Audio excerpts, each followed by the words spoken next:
সেউজীয়াবোৰৰ মাজত সেউজীয়াজনী হৈ ওলাই আহিছোঁ। ইয়াৰ লগত টিউলিপ। চাৰিওফালে কেৱল বাগান আৰু বাগান। যদিও বা ডাঙৰ হৈছোঁ, মনটোচোন এতিয়াও কেঁচুৱা। ল'ৰালিৰ ধেমালিবোৰ এতিয়াও চোন ভাল লাগে। দুয়োকাষে চাহৰ বাগিচা আৰু মাজত এটি কেঁচা আলি। আৰু কাষতে নৈখনি। আমাৰ গাঁৱৰ এটি সুমধুৰ পৰিৱেশ। হাঁহিবোৰে কিৰিলি মাৰিছে। অতীতৰ সেই বাঁহৰ কোঁহটোৰ আমেজ আজিওচোন একেই আছে। নৈ পৰিয়াই শান্ত পৰিৱেশটো মোৰ বৰ প্ৰিয়।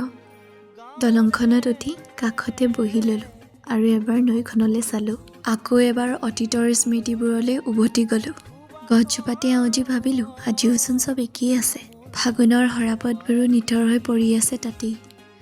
নৈ পাৰত বহি সেউজীয়াবোৰৰ মাজত ডুব যোৱাৰ মাদকতাই সুকীয়া। পাতবোৰৰ আৰে আৰে বেলিটিও যেন লুকা-ভাকু খেলিছে। আমিও স্মৃতিৰ দলিচাখন তাতে এৰি গুচি আহিলোঁ। আজিলৈ আহিছোঁ, বাই বাই।